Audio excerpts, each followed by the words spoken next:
of our students were brutally murdered by house help who had mental illness. Mental impairedness is a canker, a nemesis that has denied thousands of livelihood, a nemesis that has taken lives to the other world of imagination. Ghana International School, a renowned Ghanaian school, has not been spared by the vulture.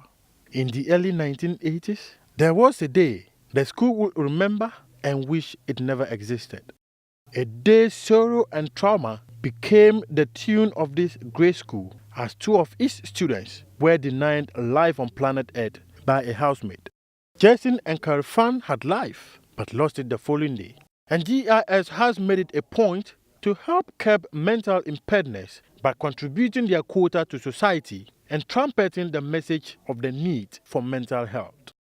The school held its 46th annual sponsored walk last weekend in honor of the two students, and the event was graced by all and sundry in society who care about their cause. The CEO of Data Bank, Kojo Adai Mensah, and Charles Zones, board chairman of HFC Bank, were among the dignitaries who joined the students of the school to mark the sad occurrence. The aim of the walk, which is to raise money for school projects and support mental health in honor of the students, began at Abokobi through Brekoso to Ashesi University. There were prizes for those who won the over 14 kilometers walk, whilst others did it for pride. Some of the pupils of the school spoke to Kwesa Free Sports. A teacher called Mr. Tillo motivated me, and he said I shouldn't let anyone put me down. So what was the motivation? He said that I shouldn't let anyone stop me from being first. Personally, how do you feel to win this race? I never thought I was going to be the first girl. I thought I'd be maybe 19th or something. I'm really proud of myself. I had the courage to continue because I've done this race 4 times and I've never ever stopped. So I felt like this couldn't be the time to stop, not now. So what was the motivation? My motivation was basically 2 things, my mom and God. Because when I was about to stop, I was injured, but then I knew that my mom wouldn't be proud of me if I stopped, so I didn't. You had your eye on the prize. Will you get it? I'm not sure. We have to calculate the scores. How will you feel to get it? How will you feel to get it? Well, I wouldn't feel overexcited because I've won it before. I've won it twice, but this year would have been special because this was a year that I really wanted to win, because this might be my last year. Oh, okay. I actually train every day. I'm an athlete, long distance runner. Yes, I've been training all the weekends, every day like this. So I just joined the school to have this race, and by God's grace, I placed the first position. And I came with my junior sister who she is attending GIS. I came with her, then I took it as a training, then I came the first. Are you looking forward to this being a stepping stone for you to run races for the country? Yes, please. I have been doing that. Last year, the Millennium Marathon, 5 kilometers, the whole Africa, I came 9th position. Yes, that is the last year Millennium Marathon. I came 9th position. I've been doing that, and Millennium Marathon, I've taken part for 2 times, and I get better position. I'm still keeping on doing that, although I'm a driver, but I do keep on training because I know that being an athlete keep you fit all the time. So I will just encourage my brothers and sisters to be an athlete or train every day so that it keeps your body strong and healthy all the time. It was a very frustrating walk. A lot of energy had to be put in to finish this. And you need confidence and focus. Otherwise, thousands of students were out there. What was actually the motivation for you to be part of those 1,000 students? I thought that winning for once will make a difference in my life and showing people I'm the champion, and I won't be lost to anyone in this world. The principal of the school, Mrs. Mary Eshon, told Kwesa Free Sports the motivation behind the event. GIS has been doing this for several years. In the early 80s, two of our students were brutally murdered by house help who had mental illness. And so it was traumatic for the whole school. We saw the kids one day, the following day they were no more. They had been brutally murdered.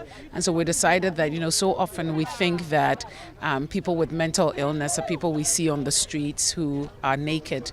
But really, mental health doesn't just happen overnight. It starts very early on. And so we want to create awareness about it. We want to make sure that our children realize that mental health is really, really critical. And so every year we do this to raise awareness, to raise money. Last year, the money that we raised, we used it to refurbish the women's ward at Pantang Hospital. So this year we're going to have another project that we will do, all in a bid to make people aware that, mental illness is a lot more than we think it is. What is the target you're looking for in this fundraising? Oh my gosh, you'd have to ask the PTA. I'm not quite sure, but I think anything over 100,000 CDs, Ghana CDs, would be really great. And last year we did that, and this year we think we will break the record, because even before today, one section of the school, the junior school section, which is year 3 to year 6, they had raised about 70,000 already. So definitely we're gonna hit the 100K. And So this year's funds, where are you taking these ones to? well, there are a variety of projects that the PTA, and this is mostly in the PTA's arena, will most likely take another project for another hospital, maybe support some training for nurses and caregivers, and also create just more awareness, more seminars, more workshops, that sort of thing. But it will be visible. Right now, when you go to Pantang, you see our plaque there that we renovated the place, so it will be something that is visible. Is this something GIS intends to send out to the general public, not only in Ghana but across the continent?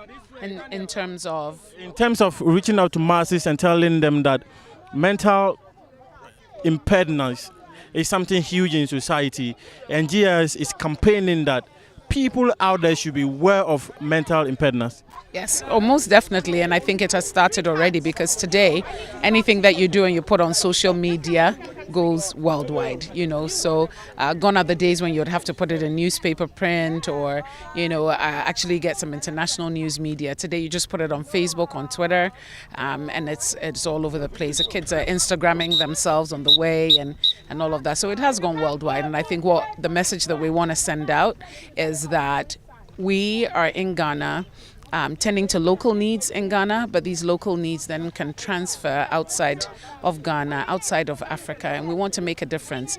Our keyword this year is influence. Every year the school chooses a keyword, and this year is influence. And so we want to be an influence here in Ghana, in Africa and worldwide, and this is how we do it.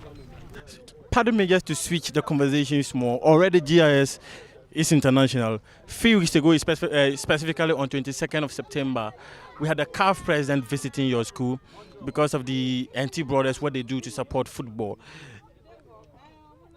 GIS, how do you let your students do something different out of the ordinary? It's not something we know in the normal curricula that we have in the schools.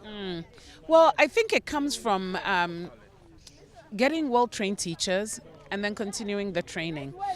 People who are exposed, when they have been exposed to other cultures, other ways of doing things, they bring it back to us. So I think that's what it is. It starts with the adults. It starts with the adults in the children's lives. So teachers are trying to do all they can in school, but parents also need to expose their children. So if children are learning this from home and they're learning it from school, it's no wonder when they come to school, that's what they want to do. They want to reach out and help. So yes, it may not be succinctly placed in the curriculum, although for us it is, because we're following the Cambridge curriculum and we do other international, the English national curriculum. But it doesn't have to be in a curriculum for it to be inculcated in us, you see, because I remember when I was a child, and that was a really, really long time ago, we helped other people. That our Ghanaian culture was one that helped others. And it's unfortunate, as we've gone down the road, we've become a little bit more selfish. And so we sort of have to go back to that and to say, you know what, it doesn't have to be written in a book for us to know that you need to help your fellow human being, and to whom much is given, much is expected. And we're very privileged.